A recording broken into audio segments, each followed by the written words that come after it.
Former President Gloria Macapagal Arroyo, Senate President Sherwin Gatchalian, and honorable members of the Senate, House Speaker Faustino D. III, and honorable members of the House of Representatives, Chief Justice Alexander Gesmundo, and honorable justices of the Supreme Court, His Excellency, the Most Reverend Charles John Brown, and esteemed members of the Diplomatic Corps, Executive Secretary Ralph Recto, and honorable members of the Cabinet, First Lady Luis Araneta Marcos, other distinguished guests, ladies and gentlemen, good afternoon. Mga kababayan ko, naririto ako muli upang tuparin ang ating katungkulan at magbigay ng ulat sa inyo tungkol sa estado ng ating bansa at sa mga ginagawa ng inyong pamahalaan. Isang taon na ang nakalipas mula noong huli akong tumayo rito upang ilantad ang katiwalian na nadiskubre namin sa mga flood control project. Gaya ng aking ipinangako sa inyo, nagsagawa tayo ng malawakan at malalimang investigasyon na walang pagkikiling kahit kanino man. Masusi nating sinuri at sinundan kung saan tayo itinuro ng ebidensya. Lahat ng kailangan gawin ay ginawa natin upang matuntun ang punot dulo. Mayroon ng mga unang nakasuhan at nakulong, mga kontratista, matataas na opisyal, pati na mga mambabatas. At dumating na tayo sa punto na ayon sa Ombudsman ay malapit na ang paghain ng patong-patong na kaso laban sa dating speaker. Masakit man sa akin ito, ngunit kailangan nating gawin ang tama. Hindi ako pangulo ng aking pamilya. Hindi ako pangulo ng aking kaibigan.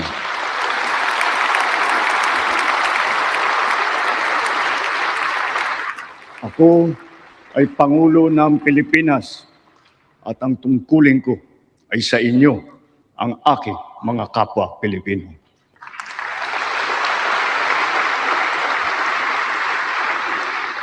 Kaakibat ng mga naisampang mga kaso tiniyak ng inyong pamahalaan na mababawi mula sa mga nagsabwatan ang nakuha nilang pera ng taong bayan. Gayon din, pinigilan natin ang paglabas ng pera ng bayan na ipambayad pa dapat sa mga depektibo, peke o guni-guning mga proyekto at mapupunta lamang sa mga bulsa ng mga tiwalaing kontraktor at opisyal. Halos 25 bilyong piso ang halaga ng nabawi, frozen at napreserbang mga pera at ari-arian ng mga akusado.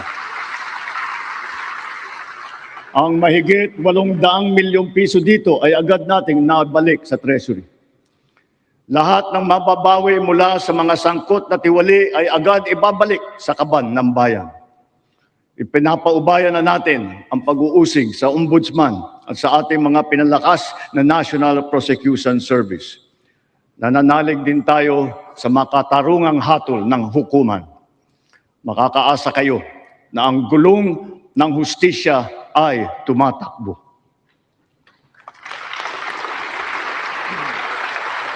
Sa kabila ng mga kaganapang ito, kailangan natin umusad tungo sa pagbabago. Nakatulong ang lahat ng mga ulat at hinaing ninyo sa isumbong na Pangulo. Ang inyong pagbabantay at pakikialam sa pamahalaan ay ang susi sa paglaban sa katiwalian. Ang reforma sa DPWH ay nagsimula na. Nagpasok tayo ng mga bagong graduate kasama ang mga tuwid at maasahang mga job order at contract of service.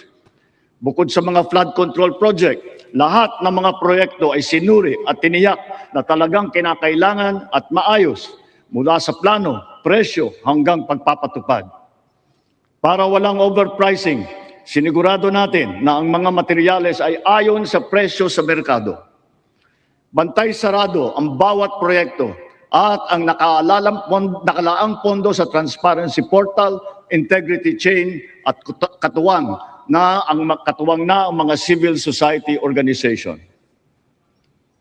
Mula nung tumama sa ating bansa ang epekto ng giyera sa gitnang silangan, nagdeklara tayo agad ng State of National Energy Emergency. Iisa ang ating misyon, uplift, ang iahon ng ating nahihirapang mga mamamayan. Ang lahat ng mga ahensya ay inatasang magtipid at pagtuunan mabuti ang mga programa na mas mahalaga sa pagtugon sa mga epekto ng krisis. Ibinuhos natin ang pondo kung saan karapat-dapat at mas kinakailangan sa mga pangunahing serbisyong ramdam at tiyak na makakatulong sa ating mamamayan. Ang pera ng taong bayan na muntik mapunta sa bulsa ng mga tiwaling opisyal ay naisalba natin.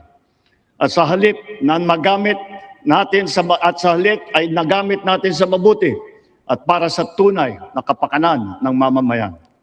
Ibinaba natin ang karagdagang halos 58 bilyong pisong pondo sa mga lokal na pamahalaan para mas mabilis at mas malawak ang paglingap sa taong bayan.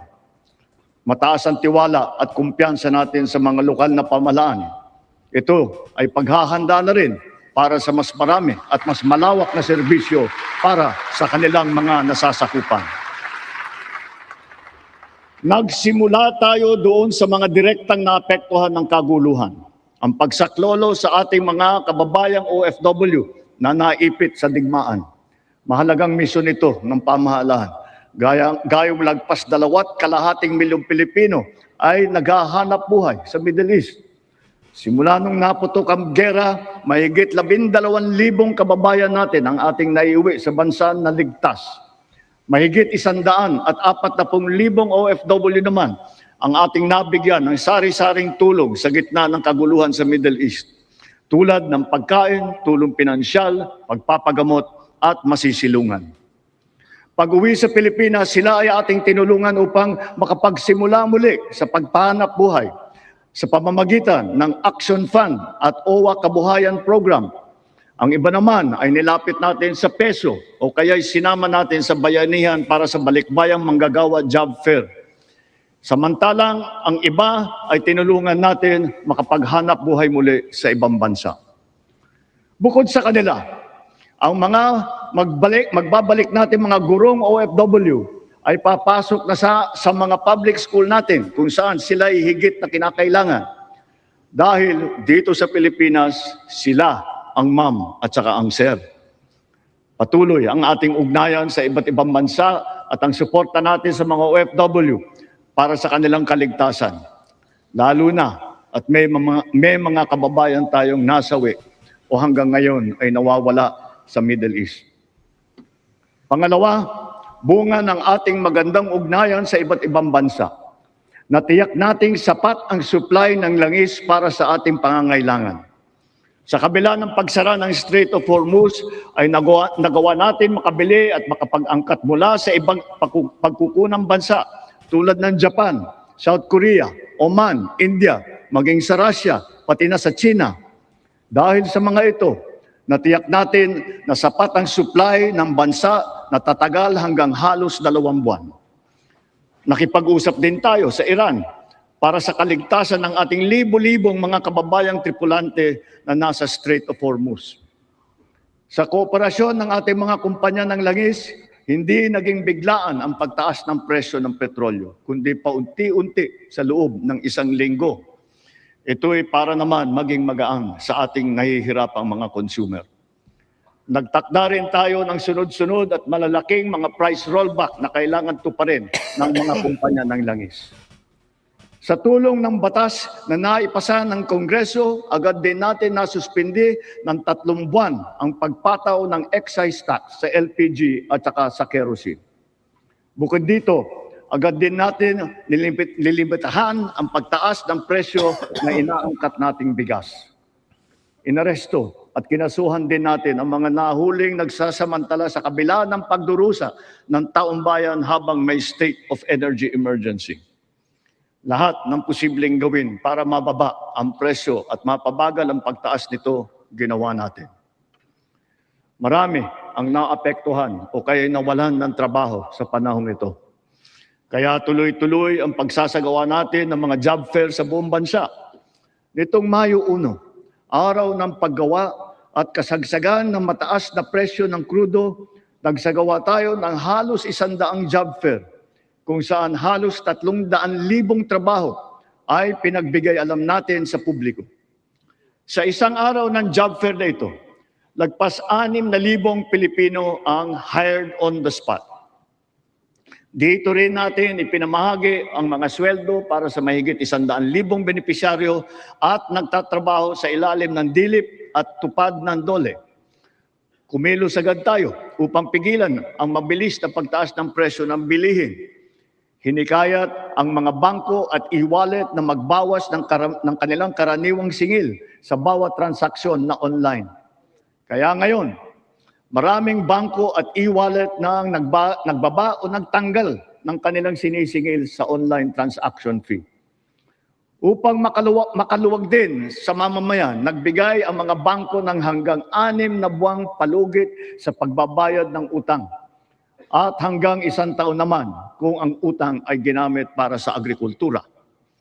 Ganito rin ang ginawa ng GSIS at SSS para sa mga utang ng mga miyembro nito, pati na ang NHMFC para sa mga umutang ng murang pabahay at ng Pag-ibig Fund para sa mga naapektuhan na OFW. Kahit papano ay nakaluwag ito sa mga consumer, lalo na sa mga naghuhulog para sa kanilang bahay at sa mga nagpupundar para sa kanilang negosyo.